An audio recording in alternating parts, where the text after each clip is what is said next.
নমস্কার, আপনারা দেখছেন এএনএম নিউজ। আপনাদের সঙ্গে রয়েছে আমি সুকন্যা। সমস্ত দেশ বিদেশের গুরুত্বপূর্ণ সব খবর নিয়ে উপস্থিত হয়েছে সন্ধ্যেবেলায়।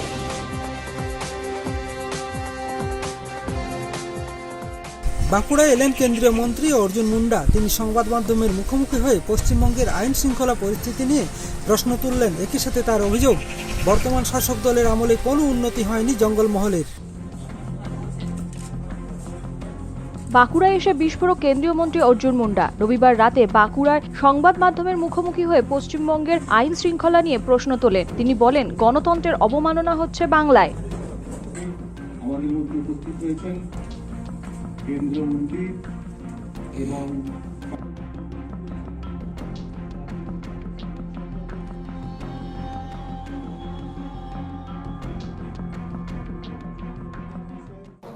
बंगाल में बांकुड़ा में हम आए हैं और एक चिंता जाहिर करते हुए कि भारत का यह प्रदेश पश्चिम बंगाल जहां लोकतंत्र का अवमूल्यन लगातार हो रहा है, लोकतंत्र पर प्रहार हो रहा है और उसका उदाहरण आपके सामने है कि पिछले दिनों जो सांसद भारतीय जनता पार्टी में शामिल हुए, उनके ऊपर में हमला हुआ, उनके गाड़ियों की तोड़फोड़ हुई और क्षतिग्रस्त किया गया।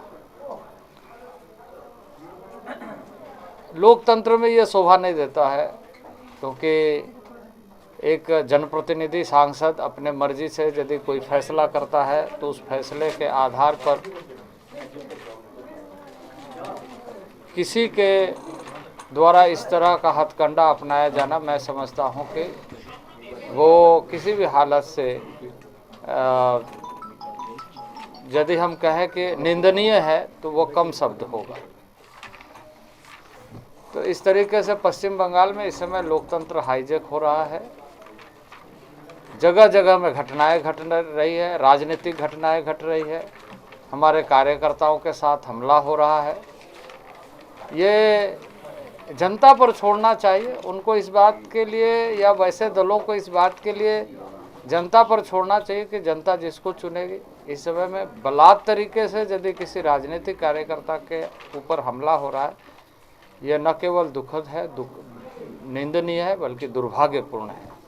জঙ্গলমহলের উন্নয়ন প্রসঙ্গে তিনি বলেন, গত 10 বছরে কোনো উন্নয়ন হয়নি। এখানকার মানুষ শুধু উপেক্ষিত হয়েছে। জনগণ যা চেয়েছিল তা পূরণ করতে পারেনি মমতা সরকার। সাধারণ মানুষ এর উত্তর দেবে।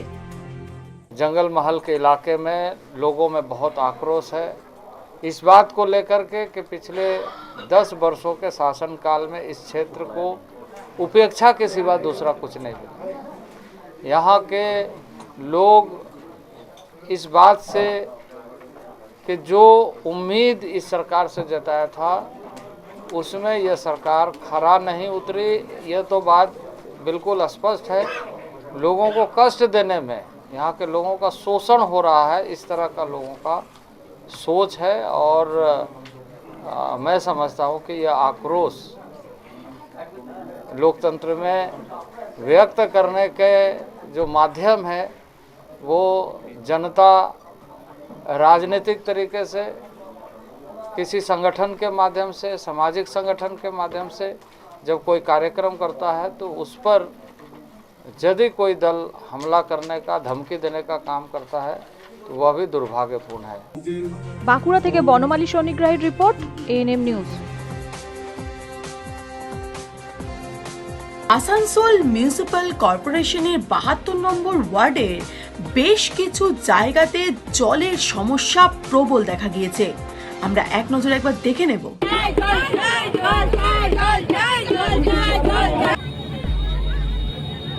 আসানসোল মিউনিসিপ্যাল কর্পোরেশনের 72 নম্বর ওয়ার্ডের বেশ কিছু এলাকাতে জলের সমস্যা প্রবল। দীর্ঘদিন ধরে এই সমস্যার সমাধানের জন্য দাবি তুললেও হয়নি কোনো সুরাহা। অবশেষে পানীয় জলের দাবিতে আসানসোল বরাকরের মুখ্য সড়ক উল্টি নিউ রোড মোড়ে পথ অবরোধে সামিল হয় স্থানীয় জনগণ।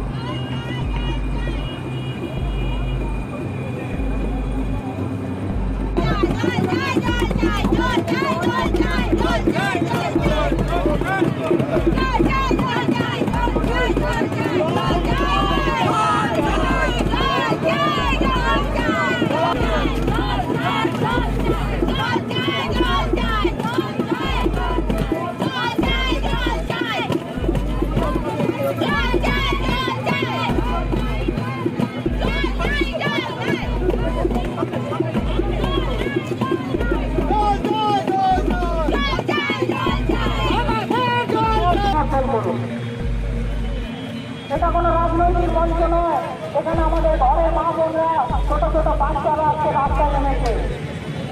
আমরা এই কলেজের কাছে এই জল থেকে আমরা বঞ্চিত হয়ে আছি। আমরা প্রত্যেকে ট্যাক্স দিয়েছি। আমাদের পিঠে পিঠে ব্যথা হয়ে গেছে। সেই কানেকশনের জন্য কি করা যাবে? আমরা রাস্তায় উঠে পড়েছি, কানেকশন তো দূর জন্য। আমাদেরকে হলো যে 4 দিন পর আমাদের সমাধান করা হবে। আমরা 4 দিন আমরা সময় নিয়েছি, দেখে নিই কি হয়। যদি না হয় আমরা আবার এখানে আসবো। হাউস কানেকশন হয়নি, আমাদের জল নাই, কুয়োতে জল মরে গেছে। আমরা অনেক দূর থেকে জল নিয়ে আসছি, ঘরে বয়স্ক মানুষ আছে, এখনো জল নাই। আমরা সেই জলের সমস্যার সমাধান চাই। আমরা 3000 টাকা করে দিয়েছি, অনেক অনেক জায়গায় জল পড়ছে, ট্যাক্স জমা করেছি হয়নি। হাউস কানেকশন তো দূরের কথা, ওটা অনেক অনেক জায়গায় জল পড়ছে, কিন্তু আমাদের কোনো জলের ব্যবস্থা নাই।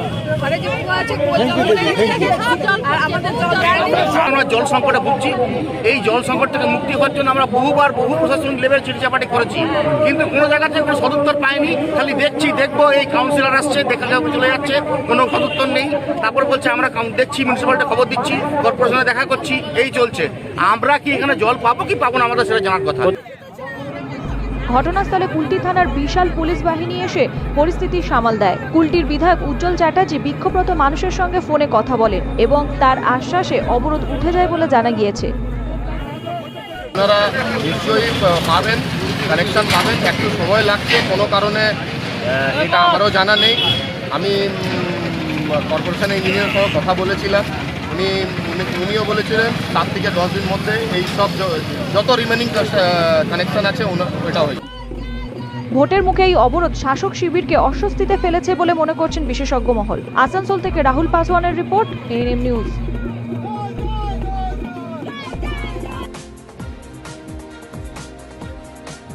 জাতীয় কংগ্রেসের 136তম প্রতিষ্ঠাতা দিবস ছিল আজ, আর সেই প্রতিষ্ঠাতা দিবস উপলক্ষে আয়োজন করা হয়েছে এক বিশাল মিছিলের। আমরা এক নজরে দেখে নেব সেরকমই কিছু মুহূর্ত।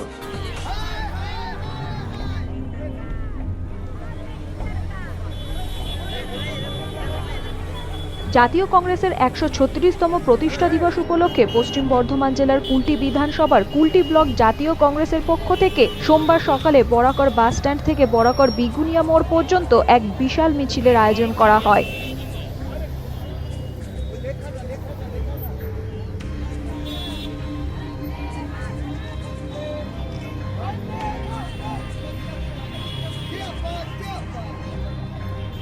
দলীয় কার্যালয়ে পালন করা হয় কংগ্রেসের প্রতিষ্ঠা দিবস।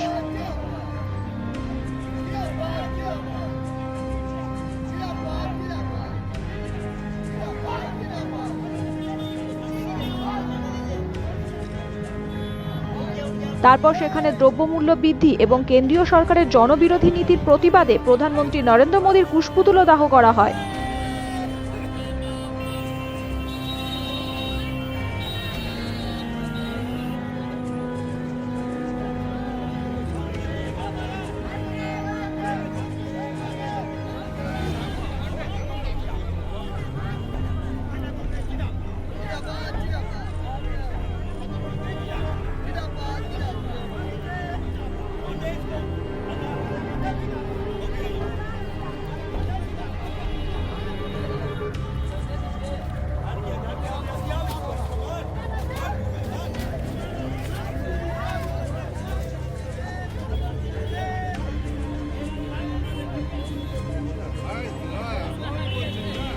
আমরা কুলটির যারা কংগ্রেস কর্মী আমরা ফ্ল্যাগ হোয়েস্টিং করলাম প্রথমে পার্টি অফিসে ফ্ল্যাগ হোয়েস্টিং করার পর আমরা এখানে এসে মোদিজির কুশপুত্তলিকা দাহ করলাম।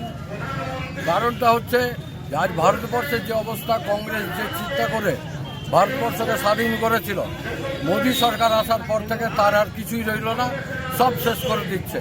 ভারতবর্ষে যে সমস্ত জিনিস কংগ্রেস করেছিল দেখা যাচ্ছে একটার পর একটা মোদী সরকার বিক্রি করে দিচ্ছে, আর মানুষকে বোঝাচ্ছে যে আমরা 70 বছর ধরে নাকি কংগ্রেস কোনো কিছুই করেনি। অথচ মোদির একটু লজ্জাও লাগছে না, যে সে বুঝতে পারছে না যে যেগুলো বিক্রি করছে সেগুলো কার করা, কে করেছে। আজকে মানুষের কি চরম অবস্থা, ভারতবর্ষে কি অবস্থা সাধারণ মানুষের, যারা চাকরি করে, চাকরি তাদের চলে গেছে, মানুষের চাকরি নেই। এদিকে চারিদিকে হাহাকার মচে গেছে। 45 বছরের সবচাইতে শ্রেষ্ঠ বেকারত্ব আজকে। সেই পরিস্থিতিতে আমরা এখানে কংগ্রেসের যেরকম 136তম প্রতিষ্ঠা দিবস পালন করলাম, সেরকম সাথে সাথে আমরা মোদী সরকারের কুশপুত্তলিকা দাহ করে মানুষকে বোঝাতলাম।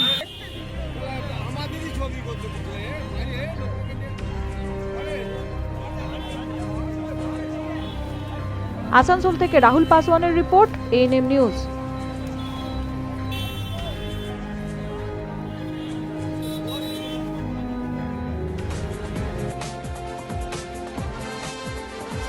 অনির্দিষ্টকালের জন্য ঘাটাল চন্দ্রকোনার রাজ্য সড়ক অবরোধ, আর যার জেরে একেবারে সমস্যার মধ্যে পড়েছে নিত্যযাত্রীরা। 5 দফা দাবি নিয়ে অনির্দিষ্টকালের জন্য রাজ্য সড়ক অবরোধ শুরু করলো আদিবাসী সম্প্রদায়ের বৃহৎ সংগঠন ভারত জাগাত মাঝি পরগনা মহল।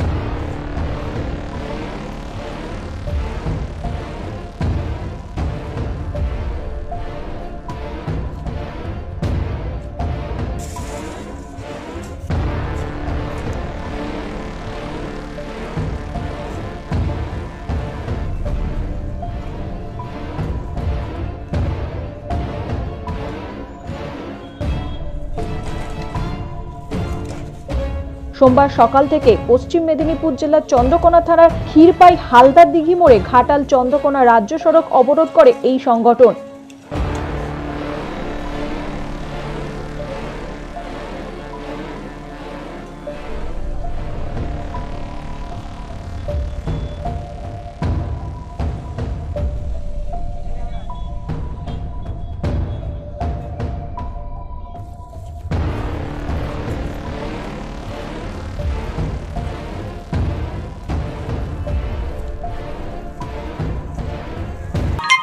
পরিস্থিতি আমরা সকালে এই যে লেট্রিং এর সিদ্ধান্ত যেতে পারিনি, কত পেরেশানের মধ্যে আছি। এইরকম করে পেরেশানের মধ্যে তাহলে ড্রাইভার হেল্পার এত রাস্তার লোকজন কত বিপদে, মানুষজন হেঁটে যাচ্ছে, বাস সিদ্ধান্ত বন্ধ করে দিয়েছে, কালকে যেতে দেয়নি, একটা সাইকেল সিদ্ধান্ত যেতে দিচ্ছে না। কোথা থেকে সামান্য যে পেরিয়ে যে কোনো বাজার নেবো কি কিছু মানে মুড়ি টুড়ি কিনবো এইসবও পেরাতে দিচ্ছে না।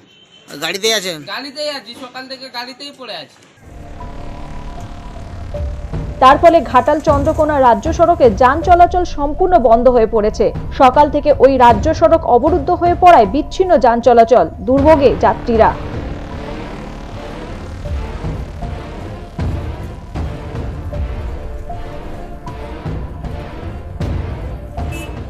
কি ভাবছেন যাতায়াতের জন্য?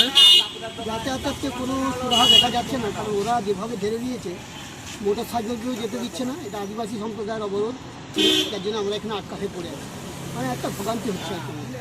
নির্দিষ্ট নিয়মে করলেই সবারই সুবিধা হতো, তাতে মানুষ অনেক উপকৃত হতো, কিন্তু প্রতিটি না করে এই যে ঘন্টার পর ঘন্টা অবরোধ হচ্ছে, এতে মানুষের কষ্টটা বেশি হচ্ছে। পথ অবরোধকে ঘিরে ক্ষীরপাই হালদার দিঘি মোড়ে মোতায়েন করা হয়েছে বিশাল পুলিশ বাহিনী। অনির্দিষ্টকাল রাস্তা ঘেরাও অবরোধ কর্মসূচি নিয়েছিলাম, তো এখন আলোচনা করতে যেটা উঠে আসলো, মূল কথা হচ্ছে আগে প্রথম দিয়ে বলি টিচারদের ব্যাপারটা। টিচার ব্যাপারটা মোটামুটি আমাদের এখন অনেকটাই সলভ। চৌদ্দটা যে আমাদের ঘাটাল মহকুমাতে চৌদ্দটা প্রাইমারি স্কুলে অলচিলিপিতে যে পঠন পাঠনের ব্যবস্থা, যা তার যে টিচারের সমস্যা ছিল, টিচারের সমস্যাটা অনেকটাই মেরেছে। পূর্ব মেদিনীপুর থেকে দিগ্বিজয় মাহালির রিপোর্ট, এএনএম নিউজ।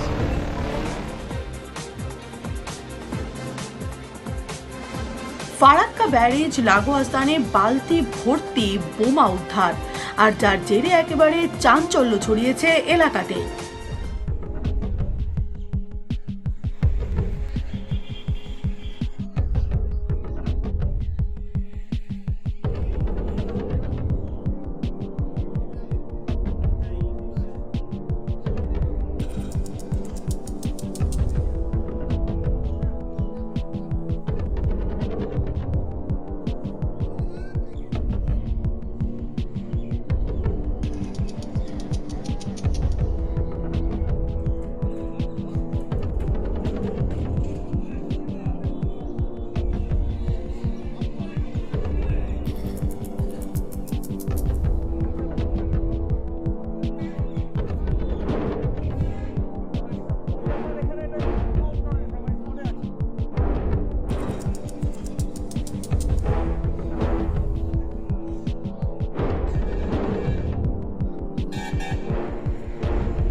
ইনকাম নেই এখানে, এর কোনো নেতা আসবে না।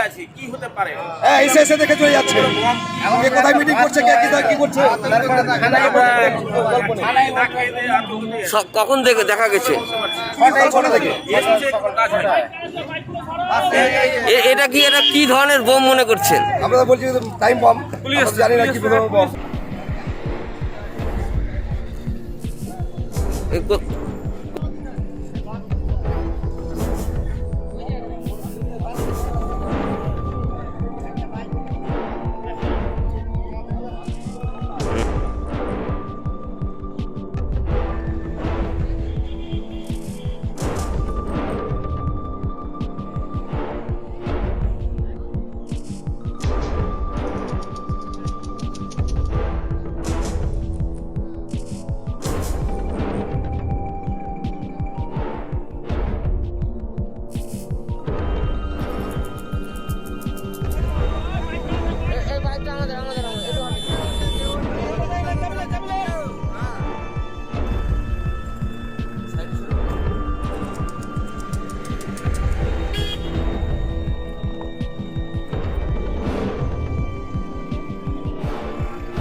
শুভেন্দু অধিকারী, রাজীব বন্দ্যোপাধ্যায়ের পর এবার সিঙ্গুরের বিধায়ক রবীন্দ্রনাথ ভট্টাচার্যের ছবি ঘিরে পড়ল একাধিক ব্যানার।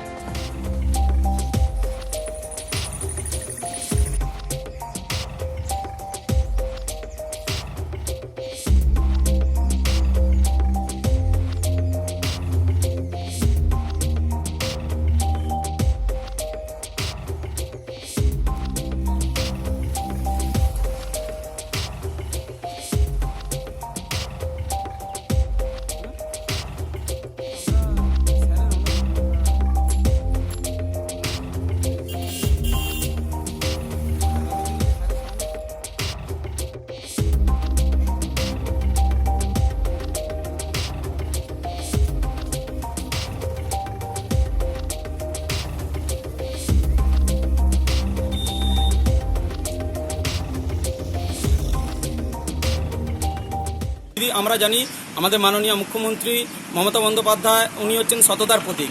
তো আমাদের সিঙ্গুর ব্লকে বা সিঙ্গুরের যিনি বিধায়ক রবীন্দ্রনাথ ভট্টাচার্য মহাশয়কেও আমরা সততার প্রতীক হিসেবে দেখি এবং সততার প্রতীক হিসেবে মানি। তাই আমরা আজ ওনার এখানে অনুগামী হিসেবে আমরা এখানে ব্যানার টাঙিয়েছি এবং আগামী দিনে আমরা ওনার সাথে থাকব। যেহেতু স্যারের সঙ্গে অন্যায় করা হচ্ছে, স্যারকে নানা রকম কার্যকলাপ থেকে দূরে সরিয়ে দেওয়া হচ্ছে এবং বিগত দিনে দেখা গেছে যে আপনার ব্লক সভাপতি নির্বাচনের প্রাক্কালে স্যারকে কোনো রকম স্যারের অনুমতি ছাড়াই নির্বাচন হয়েছে, সভাপতি নির্বাচন হয়েছে, ব্লক সভাপতি। এটার আমরা ঘোর প্রতিবাদ করেছি, স্যার প্রতিবাদ করেছেন। যেহেতু আমরা স্যারের সঙ্গে আছি তাই আগামী দিনে স্যারের সঙ্গে থাকব। আমাদের স্যারও বলেছেন যে দল ত্যাগের কোনো প্রশ্নই নেই, আমরা এখানে দলেই থাকব, কিন্তু আমাদের যে বিচার, ন্যায্য বিচার আমরা চাই, আমরা ন্যায্য বিচার চাই এবং আমরা দিদিমণির কাছেও এটা বার্তা পৌঁছে দিতে চাইছি যে আমাদের স্যারের সঙ্গে অন্যায় করা হচ্ছে। তাই দয়া করে উনি যেন এই ব্যাপারটা একটু গুরুত্ব সহকারে দেখেন। বিশাল প্রভাব পড়বে, কারণ হয়তো এই বিজেপির বাড়বাড়ন্ত আপনারা দেখতে পাচ্ছেন চারিদিকে বিজেপির বাড়বাড়ন্ত আছে। তাই আমাদেরও দরকার যে একত্রিত হয়ে কাজ করার। আমরা একত্রিত হতে চেয়েছি, কিন্তু দুর্নীতিগ্রস্ত নেতাদের সঙ্গে আমরা কোনো রকমভাবে একত্রিত হতে পারবো না। তাই এই প্রতিবাদ না, সেই জন্য এই প্রতিবাদ।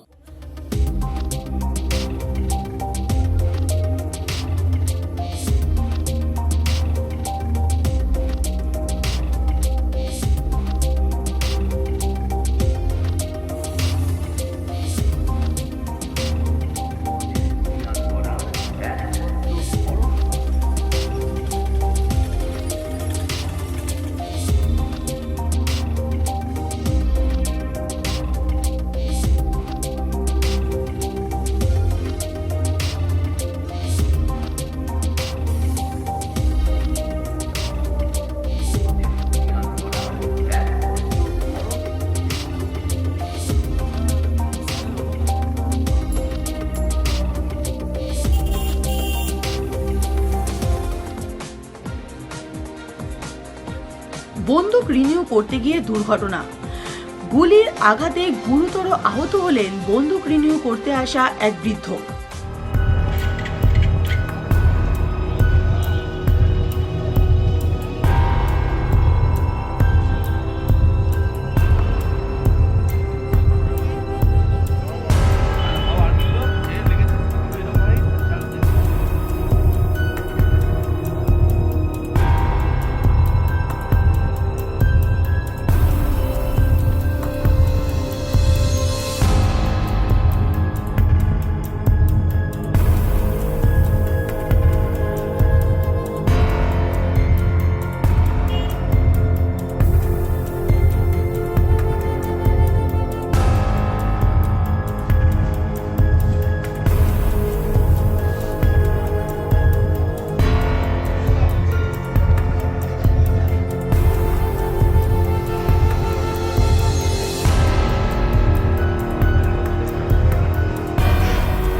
জন্যে আমার দোলালা বন্দুক আমি জমা দিতে যাচ্ছি, সেই সময় হঠাৎ করে জমা দেওয়ার পরই হঠাৎ করে আমার কি একটা শব্দ হলো, শব্দ হওয়ার পরই আমি যন্ত্রণায় পড়ে গেলাম। পড়ে যাওয়ার পর দেখি যে আমার সব রক্ত। তখন একটা ওই আমার ছেলে বললো খেলতে বাবারই লেগেছে, ওই আরেকজন এখানে এসেছিল, সে তার পিস্তলে এই জিনিসটা হয়েছে। কোথায় বসে ঘটলো? ওই যেখানে বন্দুক রিনিউ হবে ওর সামনে। এসডিও অফিসে রিনিউয়ালের ডেট ছিল, আর্মস লাইসেন্স রিনিউয়ালের। তো সেখানে দুজন আর্মস নিয়ে এসেছিলেন, একজনের বাড়ি ফুলিয়ায় আর একজনের বাড়ি ধানতলাতে। তো অ্যাক্সিডেন্টালি একটা ফায়ারিং হয়ে যায়। ফায়ারিং হওয়ার ফলে হরিনারায়ণ হালদার নামে একজন ইনজিওর্ড হয়েছে, হসপিটালে আছে। ওদের ইনকোয়ারি চলছে, যেটা যেভাবে এগোবে ইনভেস্টিগেশন ইনকোয়ারি সেভাবে আমরা নেক্সট অ্যাকশন নেব। ঠিক আছে। আর বলছি পায়ে লেগেছে, এখন ডক্টররাই বলতে পারবেন কি অবস্থা আছে, তবে আউট অফ ডেঞ্জার আশা করা।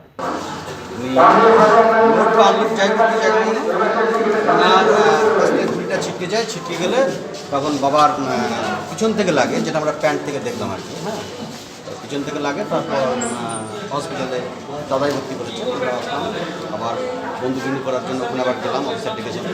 কোথায় হচ্ছে বন্দুক রিনিউ? এটা হচ্ছে রানাঘাটে এসডি অফিস। এখন কি অবস্থা? অসাবধান বেরিয়ে গেছে নাকি ইচ্ছাকৃত, কি বুঝছেন? না না, অসাবধান। মানে যার বন্দুক থেকে বেরিয়েছে তাকে কোনো অভিযোগ নেই? না।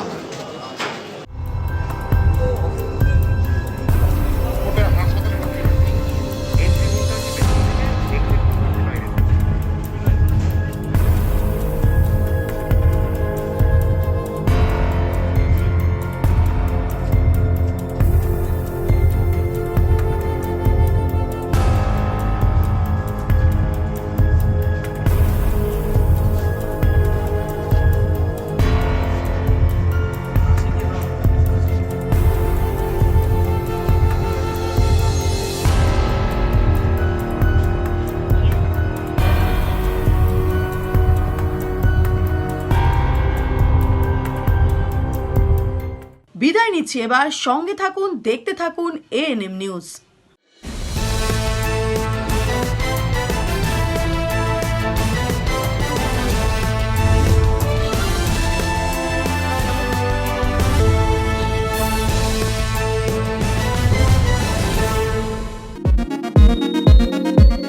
সমস্ত খবরের তৎক্ষণাৎ আপডেট পেতে সাবস্ক্রাইব বাটনটি ক্লিক করে বেল বাটনটি ক্লিক করুন।